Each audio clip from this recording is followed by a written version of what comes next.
जय श्री कृष्णा भक्तों, बोल दो राधे राधे। जय श्री कृष्णा।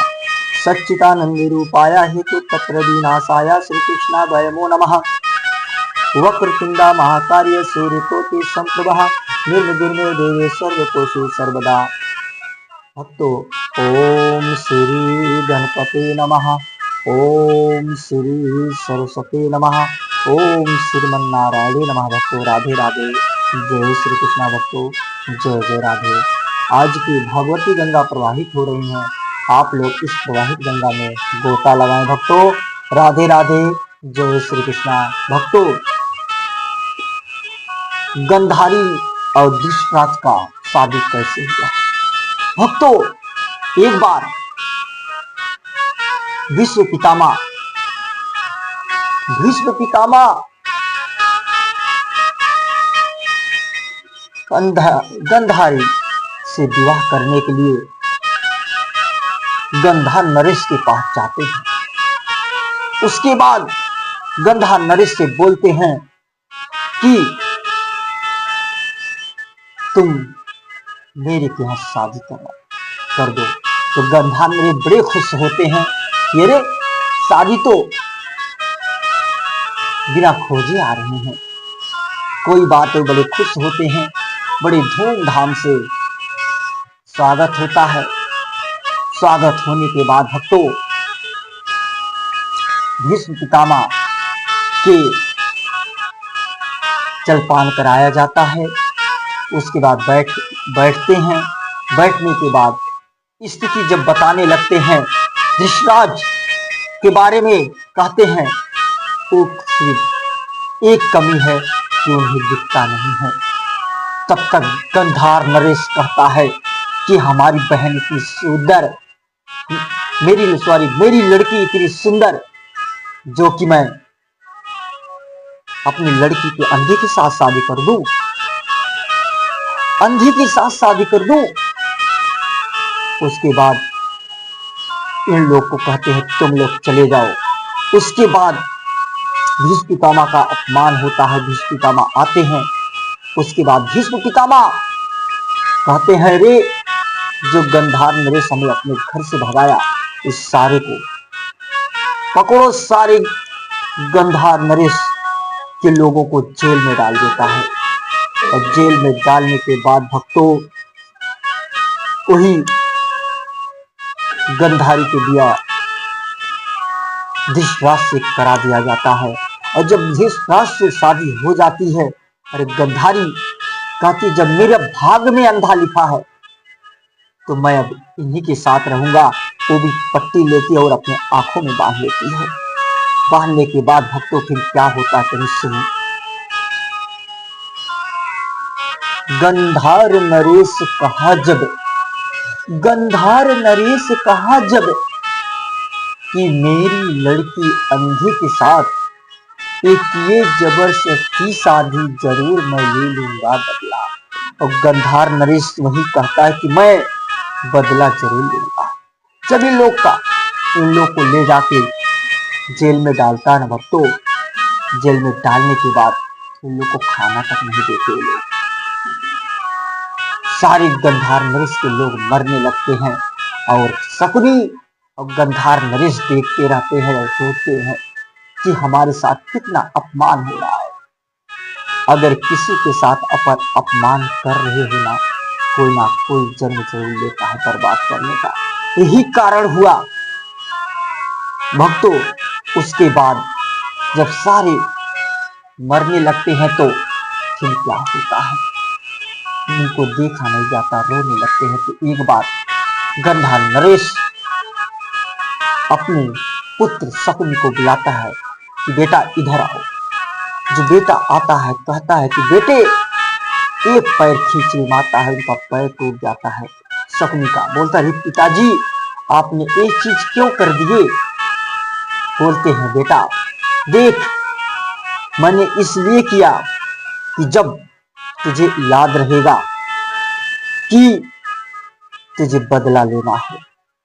उसके बाद शकुनी से इसके पिता कहते हैं कि अरे बेटा, जब मैं मरूं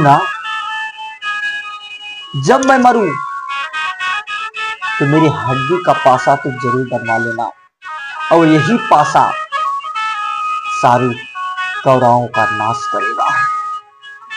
उसके बाद शकुनी अपनी बहन की बदला लेने के लिए, ये जो महाभारत हुआ ना, शकुनी का ही देन था कि वो महाभारत करवाया शकुनी बर्बाद करने के लिए। लेकिन मूर्ख थे कौरव, दुर्योधन मूर्ख था जो मामा शकुनी के साथ रह के गेम खेले, कि शकुनी तो गेम खेल रहा था।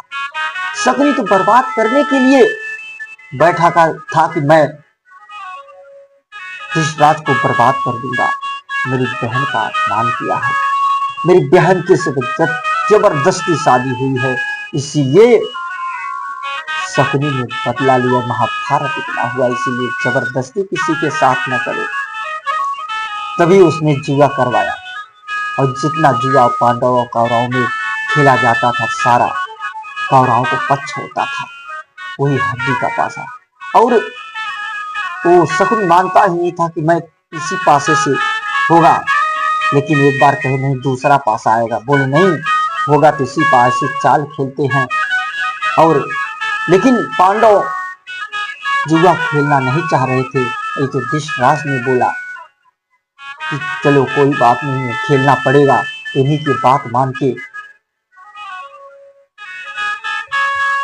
युधिष्ठिर बोले ठीक है पिताजी, आप बोल रहे हो तो मैं खेलूंगा।